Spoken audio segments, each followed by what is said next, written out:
নমস্কাৰ আসামিসেল অফিচিয়েল চেনেললৈ স্বাগতম জনাইছো মৰমৰ বন্ধু বান্ধৱীসকল আজি নতুন অসম চৰকাৰৰ চাকৰি আপডেট লৈ আহিছো এই আপডেটটো চোৱাৰ আগতে এটা ৰিকুৱেষ্ট যদি আপুনি আমাৰ চেনেলটো সাবস্ক্ৰাইব নাই কৰা তেনেহলে সাবস্ক্ৰাইব কৰি ৰাখিব আৰু বেল আইকনত গৈ অলপ গৈ ক্লিক কৰি ৰাখিব এনে ধৰণৰ জব আপডেট চাই থাকিবৰ বাবে তো বন্ধু বান্ধৱীসকল অসম চৰকাৰৰ তৰফৰ পৰা নতুনকৈ পোষ্ট কেইটামান মুকলি পাইছে এইকেইটা পোষ্ট আবেদন কৰিবলৈ শিক্ষাগত অৰ্হতা কি লাগিব কেনেকৈ এইকেইটা পোষ্ট আবেদন কৰিব পাৰিব ইয়াৰ দৰমহাটো কিমানকৈ পাব এই সকলোবোৰ এই ভিডিঅ'টোৰ যোগে কৈ দিয়া হ'ব তো বন্ধু বান্ধৱীসকল স্কিপ নকৰাকৈ সম্পূৰ্ণ চাই থাকিব তো আহক ইয়াৰ অফিচিয়েল এডভাৰটাইজমেন্টখন এবাৰ চাই লওঁ আসাম গভৰ্ণমেণ্ট জব 2023 এখন ইয়াৰ অফিচিয়েল এডভাৰটাইজমেন্ট হয় ইয়াত দেখিব পাৰিছে এই এডভাৰটাইজমেন্টখন 3 এপ্ৰিল 2023 তাৰিখে মুকলি পাইছে অৰ্থাৎ প্ৰকাশ পাইছে ইয়াত তলফালে পোষ্টৰ ডিটেইলছটো দিয়া আছে তো প্ৰথমতে দেখিব পাৰিছে নেম অফ দা পোষ্ট তো পোষ্টৰ নামটো দেখিব পাৰিছে প্ৰচেছ সাৰ্ভাৰ আৰু টোটেল নম্বৰ অফ পোষ্ট দেখিব পাৰিছে 5 অৰ্থাৎ 5টা প্ৰচেছ সাৰ্ভাৰ পোষ্ট ইয়াত মুকলি কৰা হৈছে ইয়াৰ পিছত দেখিব পাৰিছে প্ৰচেছ সাৰ্ভাৰ পোষ্টৰ মান্থলি দৰমহাটো ইয়াত দেখিব পাৰিছে 14000 পৰা 60500 টকা লৈকে ইয়াৰ মান্থলি দৰমহাটো পাব আৰু জিপিটো 5200 টকাকৈ পাব ইয়াৰ পিছত দেখিব পাৰিছে এডুকেশ্যন কোৱালিফিকেশনটো তো বন্ধুসকল এই প্ৰচেছ সাৰ্ভাৰ পোষ্ট আবেদন কৰিব হলে কেৱল গ্ৰেজুৱেট কমপ্লিট কৰিলে আপুনি আবেদন কৰিব পাৰিব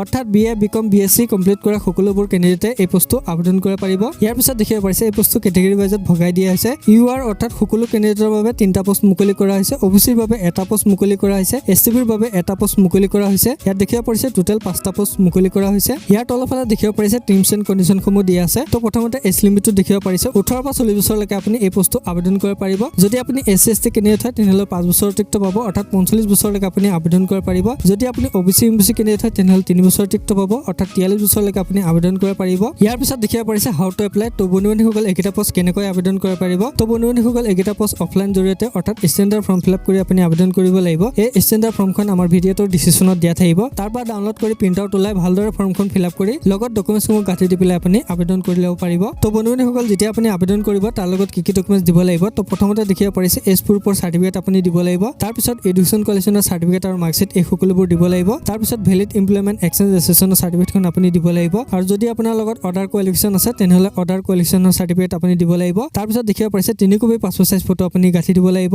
আৰু এখন আপুনি ফৰ্মৰ লগত গাঁঠি দিব লাগিব তো এনে ধৰণৰ ডকুমেণ্টছসমূহ গাঁঠি দি পেলাই আপুনি পোষ্টেল যোগে নহবা নিজে গৈ জমা কৰি আহিব পাৰিব তো ইয়াৰ এড্ৰেছটো দেখিব পাৰিছে টু দা ডিস্ট্ৰিক্ট এণ্ড সিজন জজ চৰাইদেউ পিন নম্বৰ দেখিব পাৰিছে 7856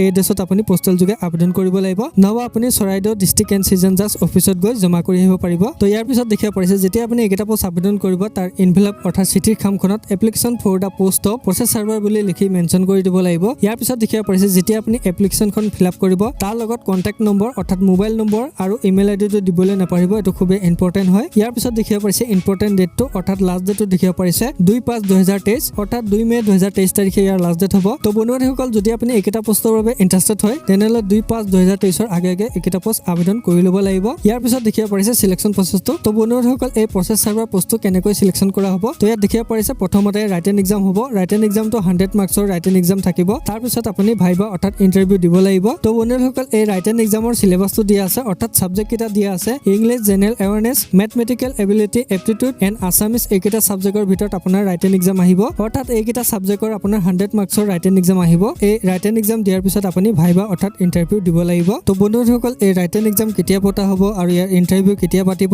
আৰু এডমিট কাৰ্ড এই সকলোবোৰ আপুনি এই অফিচিয়েল ৱেবছাইটৰ জৰিয়তে পাই যাব ইয়াত দেখিব পাৰিছে district.ecode.gov.in/চৰাইদেউ এই অফিচিয়েল ৱেবছাইটৰ জৰিয়তে আপুনি এডমিট কাৰ্ডখনো পাই যাব আৰু ইয়াৰ ৰিজাল্ট এই অফিচিয়েল ৱেবছাইটৰ জৰিয়তে আপুনি পাই যাব তো বন্ধুসকল আজি আপডেট ইমানে আছিলে আপডেটটো পাই ভাল লাগিলে লাইক এটা কৰি দিব আৰু বন্ধুসকল এই ভিডিঅ'টো শ্বেয়াৰ কৰি দিব পুনৰবাৰ লগ পোৱাৰ আশাতে আজিলৈ ইমানতে সামৰিছো ধন্যবাদ।